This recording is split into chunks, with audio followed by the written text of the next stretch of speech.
John and Paul Massara's Arrowfield stud has a remarkable reputation for producing the champions of the track, and year after year their stallions top the sires lists as well. Let's have a look at some select members of the Arrowfield stud draft for Inglis Easter 2021.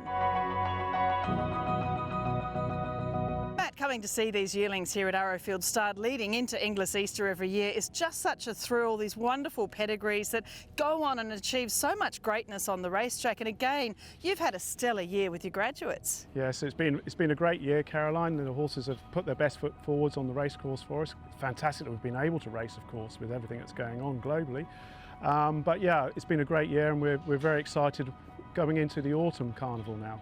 Well, we're going to focus on 4 stunning yearlings by your 3-time now champion sire in the Great Schnitzel. But, you know, looking at some of the results that he's had recently, you know, Volpine winning the Winona Girl, Wild Ruler winning the Fireball, then you go back through, you know, the away game, I'm Excited, the Galaxy, Splintex. I mean, just wonderful record. He just keeps on building on. He is Mr. Consistent, isn't he? And with Volpine and Wild Ruler, that was his 8th stakes double. Sydney alone, he's got 27 in his career that he's done it, but he is Mr. Consistent. And I think when you see his name in headlines every weekend, I don't want to use the word complacency, but it just becomes the norm almost. Yeah. But we know with Schnitzel and where he's at in his career, with some better mares coming through, and using him as a comparison to his father, Redoute's Choice, as we all know, was just an absolute amazing stallion.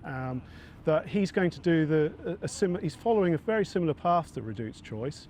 You know, don't forget that towards the end of Redoute's career, when he was 19, 20 and 21 years of age, he left the Autumn Sun Alabama Express and the King's Legacy, of course. So, you know, we can see very clearly that Schnitzel is leaving the same pattern. He's following the path of his father. So, you know, what's ahead is still very exciting.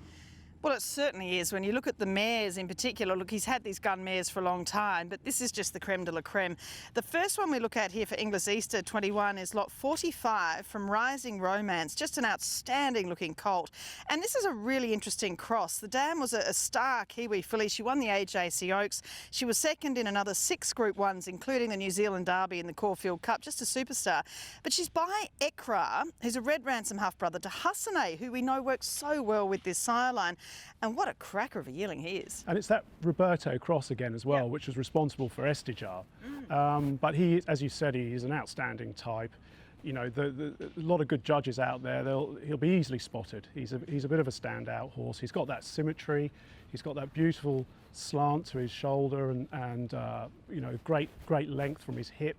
Really moves along nicely. And at the sales, you don't always get the benefit with all the hustle and bustle that's going on around, but in a quiet environment on the farm, when you watch him walk out like you have this morning, Caroline, you can see the rhythm that he's got. You know, when he walks, he's very rhythmical, and it's a lovely sound just to hear him walk. Now that may sound a bit, you know, a bit odd to say that, but that's important. Yeah.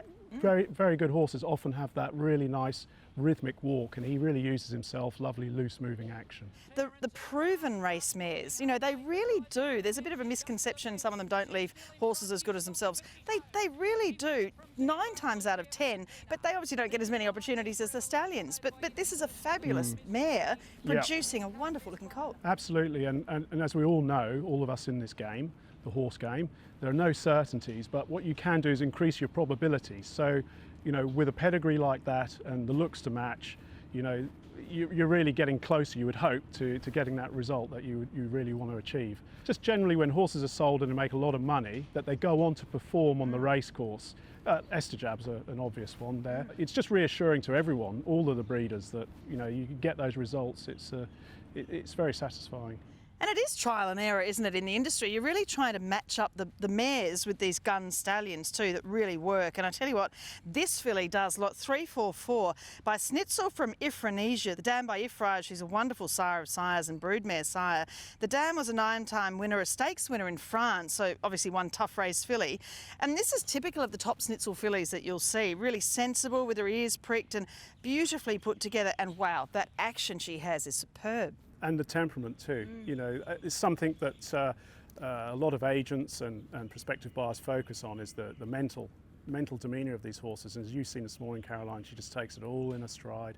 Beautiful, loose moving, very well proportioned, strong filly. She's been beautiful from day one. Quite often foals, as people know, that breed horses, they're born beautiful, but then they can go through a little bit of an awkward stage and then they come back to being lovely. But she has just been so consistent all the way through her development. She's been trouble-free, just a beautiful filly. And as you say, you know, it's a European, very good European family. And for those pedigree buffs out there, if they look in her pedigree, they'll see a very good horse in there called the Summit, who's by a horse that is going to become an interest to us all down here in Australia next season in Wootton Bassett. So the Ifraj, it's bred on a similar cross there. The mare's bred on a similar cross, and with Snitzel on top, you know, you've got every chance of having a very good racehorse with this girl. 10 out of 10. Carry On Alice breaks their hearts again. The next is lot 236 by again Snitzel from Carry On Alice. This colt's dam was just a champion sprinter in South Africa by the star South African stallion in Captain Al. She was just a sensation. I don't think people in Australia really realise the record she had as such an absolute speedster. This is just her first foal, and he's just a stunning, powerful sort of boy with that great musculature and a fabulous action to really give him a chance of being a good racehorse.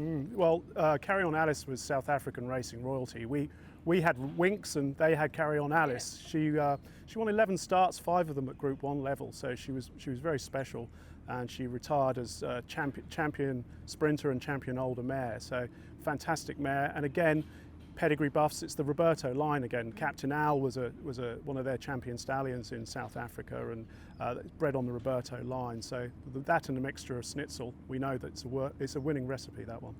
And as I said, a first foal. I mean, you know, she's just thrown this absolute cracker. He's a real oil painting, isn't he? You really wouldn't see a better first foal, and he'll stand out. He's just got a beautiful physique. He's beautifully symmetrically balanced. He walks. He uses himself very well. When he walks off, and he just slightly lowers as he walks away. You know, I love to see that with horses. It shows that they're really striding out and using themselves. He's been, again, a very straightforward individual throughout his development, but a very good first foal. It's always reassuring, especially the investment in a mare like that, and also the boldness to bring her to Australia, to breed her, that you can get such a good first foal. It bodes well for her future. He's a very exciting horse. And finally here, a filly I've just been dying to see, absolutely dying to, lot 455 by Snitzel from Norzita, the champion 3-year-old. Of course, she won the Flight Stakes in the spring, the Vinery Stud Stakes, and, you know, just a wonderful mare by Thorne Park. He was a champion New Zealand sire who has some great sire sons. Her son, Carif, a really promising stayer on the rise, racing in the best company, a Sandown Cup winner in the spring, and her other son, Confidant, already a 2-time winner for Lindsay Park too. But just a really special filly, this one, isn't she? She's a lovely girl. Of course, Norzita was bought by Arrowfield for $1.7 million at the Inglis chairman's sale in 2019. So, you know, there's so much expectation. Sadly, she's no longer with us, but great expectation. She lives right up to it. Yes, she's certainly got the looks to match the page. Obviously, again, when you invest that sort of money in a brood mare, it's nice when you get this sort of a result. We had to show her to you this morning, Caroline, because I know you always ask about her. She's one of your favourites. But yeah, she's again been a very straightforward horse throughout her development. She really uses herself well. You know, she's very correct, and you know, with the page and Carif doing his bit on the track really helps things along. Sadly, as you said, she's no longer with us, but thankfully we have a very nice the Autumn Sun filly coming through as well. But this yearling, she really, you know, she's been very straightforward throughout the prep. She's taken everything in her stride. Again, that's something that prospective clients like to see, is this mental toughness, and she's just thrived. We're really happy with her. You can see the absolute perfection, the standards here at Arrowfield Stud, with your staff, with your management, with the horses, the way they're looked after and educated. There's so much riding on it, isn't there, going down to Inglis Easter every year, and the staff have done a fabulous job again with these yearlings. I say it every year, it's all down to the staff. You know, people say we're in a horse business, yes we are, but we're also in a people business. And really, we're only as good as our staff.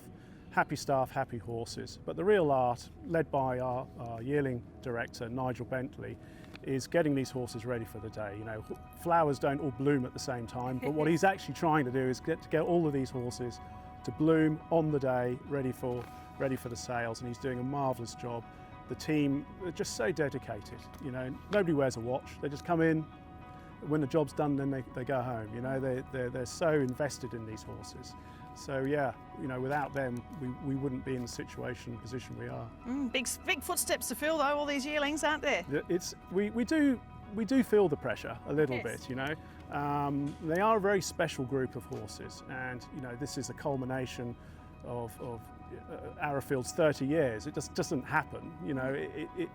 It's taken 30 years of breeding and refinement of the breed, and to get this group of horses together. They're a very special bunch of horses. They really are.